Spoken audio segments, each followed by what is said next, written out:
पण न्यायाधीश गवई हे आतापर्यंत बाबासाहेबांच्या विचारांवरती चालत आलेले नाहीयेत, हे तितकंच सत्य. आपण बघितलं असेल तर त्यांच्याच बंधूंनी या महाराष्ट्रामधली आंबेडकरवादी चळवळ विकून खायचं काम रासू गवईंनी केलंय.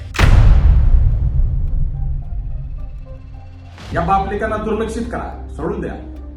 सगळीकडे आनंदाचं वातावरण आहे आणि यांनी कुणाला सोडलं नाही. रामदासजी आठवले यांना सोडलं नाही, भवाडे साहेबांना सोडलं नाही, आदरणीय माईसाहेब सविता आंबेडकर यांना सोडलं नाही. गवई जरी या पदावर आज आसनस्थ झाले असले तरी या पदावर येण्याच्या पूर्वी त्यांनी पूर्ण भारतातल्या आरक्षणाच्या व्यवस्थेला नेस्तनाबूत करणारा जो निर्णय झाला त्या निर्णयाच्या प्रमुख प्रक्रियेतले ते न्यायाधीश होते. आताच प्रास्ताविक करताना सरांनी एक उदाहरण दिलं, मी म्हणेन अतिशय चुकीचं उदाहरण दिलं, ते म्हणजे न्यायाधीश गवईंचं. आपण मुद्दा समजून घ्या. त्यांच्या आई म्हटले असतील की बाबासाहेबांमुळे त्या ठिकाणी पोचले, ते महत्वाचं आहे. त्यांच्या आईंनी एक भावनिकून वक्तव्य केलं. पण न्यायाधीश गवई हे आतापर्यंत बाबासाहेबांच्या विचारांवरती चालत आलेले नाहीयेत, हे तितकंच सत्य. आपण बघितलं असेल तर त्यांच्याच बंधूंनी या महाराष्ट्रामधली आंबेडकरवादी चळवळ विकून खायचं काम रासू गवईंनी केलंय. आणि ह्याच न्यायाधीशांनी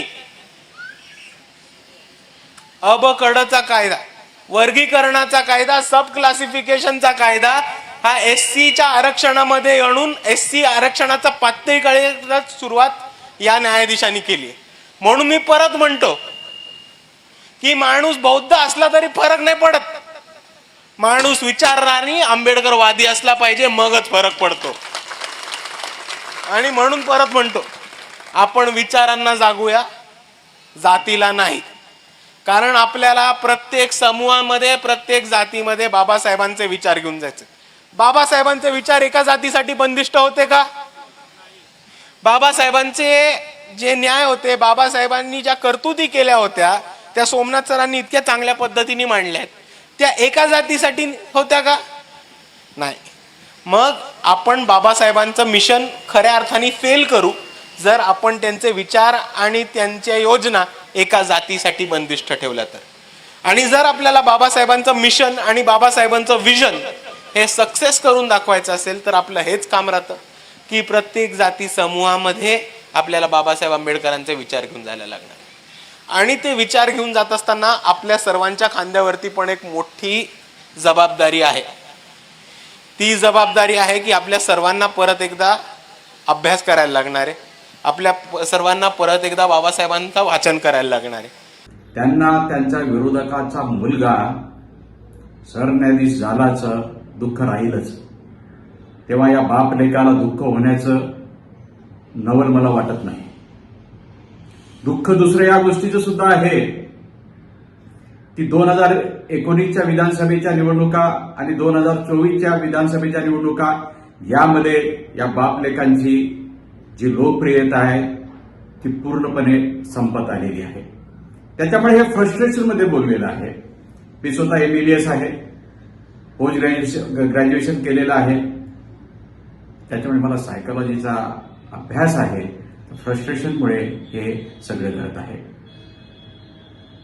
आज देशामध्ये अतिशय चांगलं वातावरण आहे, आनंदाचं वातावरण आहे. रामदासजी आठवले यांचा फोन आला, त्यांना सत्कार घ्यायचा आहे. कवाडे साहेबांचा फोन आला, सुरेखाताई कुंभारे यांचा फोन आला. आता प्रोटोकॉलमध्ये बसते नाही बसत, सत्कार घेता येईल का? परंतु गट तट सोडून सगळीकडे आनंदाचं वातावरण आहे. इतकंच नव्हे तर पंजाबमध्ये भीमराव यशवंतराव आंबेडकर यांना नुकताच झालेल्या लोकसभेच्या निवडणुकामध्ये काहीतरी 900,000 मतं भेटले. त्या पंजाबमध्ये सुद्धा आनंदाचं वातावरण आहे. त्याच्यामुळे मी सहसा कोणत्याही रिपब्लिकन नेत्यावरती बोलत नसतो, परंतु बोललं तरी चुकीचं आणि नाही बोललं तरी चुकीचं. तेव्हा या बापलेकांना दुर्लक्षित करा, सोडून द्या. सगळीकडे आनंदाचं वातावरण आहे आणि यांनी कुणाला सोडलं नाही. रामदासजी आठवले यांना सोडलं नाही, कवाडे साहेबांना सोडलं नाही, आदरणीय माईसाहेब सविता आंबेडकर यांना सोडलं नाही, मुकुंदराव आंबेडकर यांच्या वारसांना सोडलं नाही. यांना पोलीस यांनी सर्वांवरतीच टीका केलेली आहे.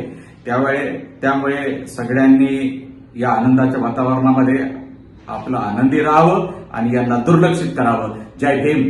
नमस्कार, जय भीम. 2 दिवसापूर्वी वंचित बहुजन आघाडीचे युवा नेते सुजात आंबेडकर यांनी कोल्हापूर येथील आपल्या एका कार्यक्रमामध्ये वंचित बहुजन समाजाला मार्गदर्शन करत असताना एक अतिशय महत्वाचा विचार त्यांनी व्यक्त केला. जो विचार न्यायमूर्ती गवई यांना भारताचा मुख्य न्यायाधीश बनवल्यानंतर काही अतिउत्साही लोकांनी अति आनंद व्यक्त करण्याची आवश्यकता नाही, या संदर्भातला तो विचार होता. ज्यानंतर सोशल मीडियातील काही तर्कशास्त्री, अतिशय बदमाश आणि बैमान, ज्यांचे आयुष्य आंबेडकरी चळवळ काँग्रेसच्या, भाजपच्या, राष्ट्रवादी आणि शिवसेनेच्या दावणीला बांधण्यात गेलेली आहे, असे चापलूस आणि चमचा प्रवृत्तीच्या लोकांच्या बुडाला आग लागलेली आहे. त्या सगळ्या लोकांना माझा जाहीर प्रश्न आहे की ज्या कोलेजियम सिस्टीमला खुद्द बाबासाहेब आंबेडकरांनी संविधान समितीमध्ये बरखास्त केलं, तो ठराव हाणून पाडला. बाबासाहेब आंबेडकरांना न्यायाधीश निवडण्याची कोलेजियम सिस्टीम मान्य नव्हती आणि त्याच कोलेजियम सिस्टीमची निर्मितीमधून आज न्यायमूर्ती गवई हे आपल्या समूहातील आहेत, म्हणून आपण आनंद व्यक्त करणं कितपत योग्य आहे. दुसरी भूमिका की बाबासाहेब आंबेडकरांनी 18 मार्च 1956 आग्र्याच्या आपल्या सभेमध्ये स्पष्टपणे सांगितलं होतं की मला माझ्या समाजातील शिकलेल्या लोकांनी धोका दिला. हे स्वतःचं पोट भरणाऱ्या छोट्या मोठ्या क्लर्कांची जमात बनलेले आहेत आणि हे डुकरासारखं स्वतःचं पोट भरतायत. याबद्दल बाबासाहेब आंबेडकरांनी संताप आणि दुःख व्यक्त केलं होतं. या व्याख्येमध्ये ही माणसं बसतात का?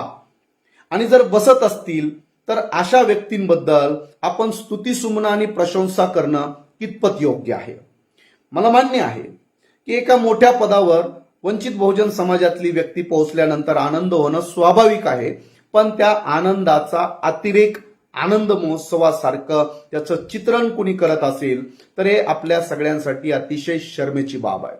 मी या ठिकाणी दुसरा अतिशय महत्वाचा प्रश्न उपस्थित करतो आहे, जो आपल्याला या व्हिडिओच्या माध्यमातून मी आपल्या सगळ्यांना विचारतो आहे की सुजात आंबेडकरांनी उपस्थित केलेले प्रश्न काय रासू गवई यांनी आंबेडकरी चळवळ विकली होती की नाही?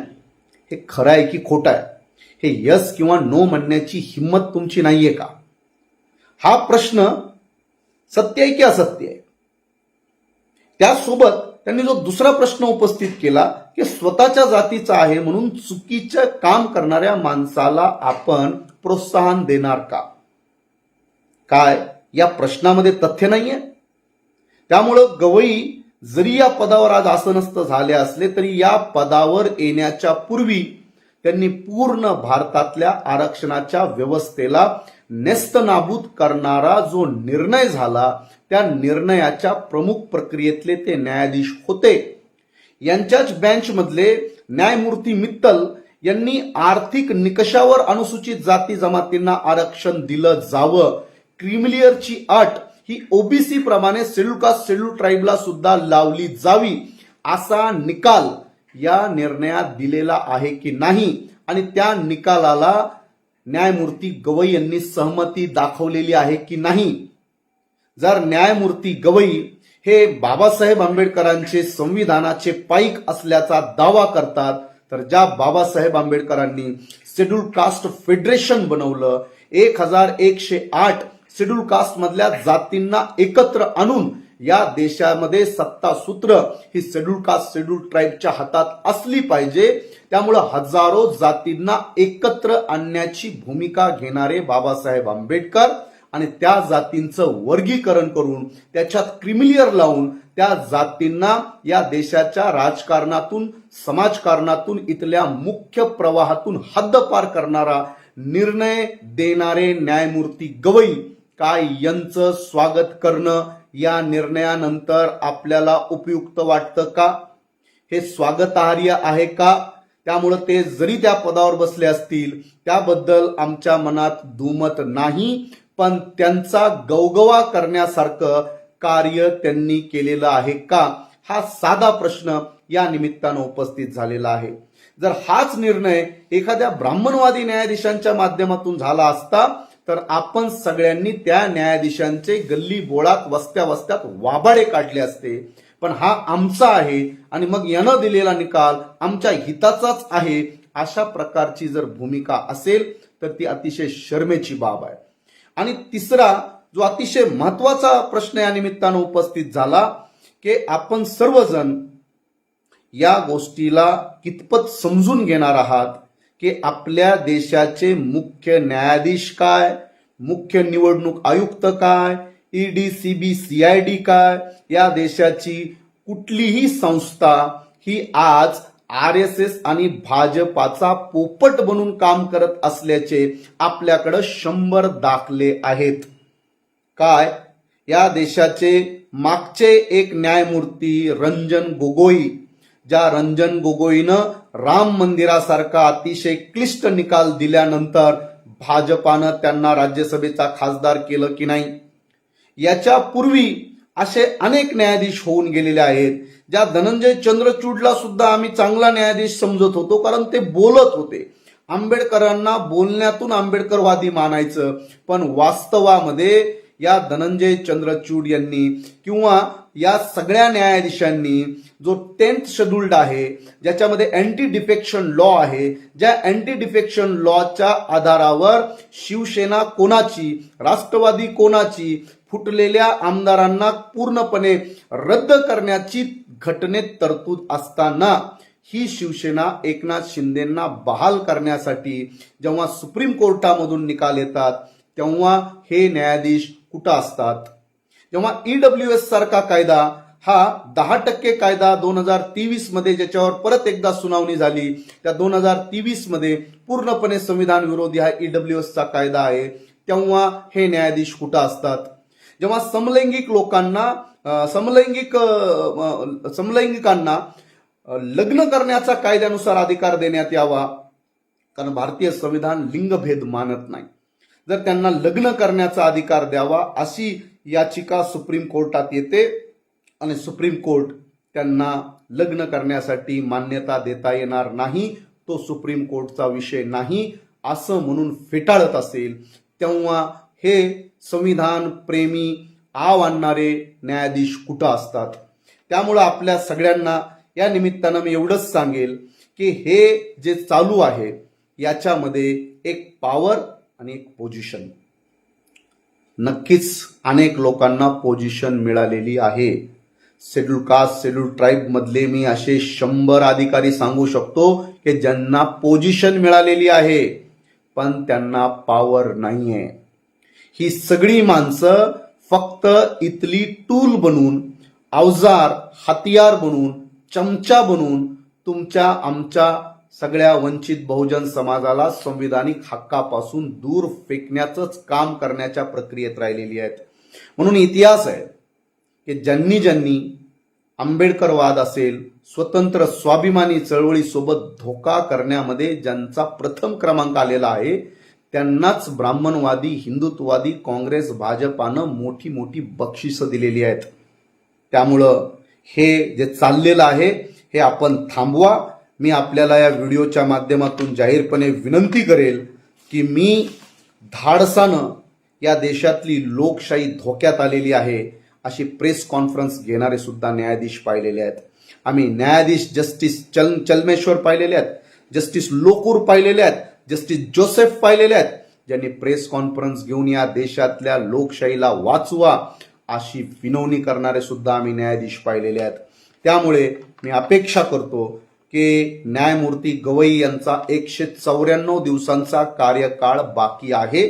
या 194 दिवसामध्ये ते खरंच संविधानाला आणि आंबेडकरवादी भूमिकांना त्यांच्या निर्णय प्रक्रियेमधून न्याय देतील का हे त्यांच्या वागणुकीमधून येणाऱ्या काळात दिसेल. त्यामुळे आत्ताच त्याच्यावर मी अधिकचं भाष्य करणार नाही, कारण वक्फचा कायदा हा आता सुप्रीम कोर्टाच्या विचाराधीन आहे आणि वक्फचा कायदा हा आर्टिकल 26 फंडामेंटल राईट्सचं व्हायलेशन करणारा आहे. त्याच्यावर आता मुख्य न्यायाधीश काय भूमिका घेतात ते आम्ही बघू. रिझर्वेशन इन प्रमोशन आता पेंडिंग आहे, किंवा बिहारमधला बुद्धगया टेम्पल ऍक्टचा आता सुप्रीम कोर्टात हिअरिंग चालू आहे. अशा प्रकारचे अनेक कायदे सध्या सुप्रीम कोर्टामध्ये पेंडिंग आहेत. याबद्दल सुप्रीम कोर्ट काय निर्णय घेतं ते आम्ही बघू आणि नक्कीच हे निर्णय संविधानाला अभिप्रेत आणि इथल्या मानवतेला, लोकशाहीला अभिप्रेत असतील तर आम्ही स्वागत करू, किंवा जे निकाल तुमच्या पुढे येतील त्यामधून अनेक आंधळ्यांना, अर्धगाबुळ्यांना काही महिन्यानंतर दिव्य ज्ञान प्राप्त होईल ही अपेक्षा व्यक्त करतो. सोशल मीडियाच्या भाऊ गर्दीत विश्वासार्हतेने चकाकणारे नाव म्हणजे लेट्सअप मराठी. सगळ्यांना, सगळ्या नागरिकांना ती स्पीच, ती लेट्सअप वरील मुलाखती म्हणजे विचारांचा खजिना. त्यानंतरच्या निवडणुकीमध्ये मला सोडून गेले. बातम्या केवळ वस्तुस्थिती सांगणाऱ्या, न प्रोपगंडा, फक्त जनतेचा अजेंडा. क्योंकि आने वाला कल जाने वाला है, जाने वाला कल आने वाला है. राजकारण, मनोरंजन असो की क्रीडा क्षेत्र, महाराष्ट्राची स्पंदने संवेदनशीलतेने टिपणारे माध्यम म्हणजे लेट्सअप मराठी.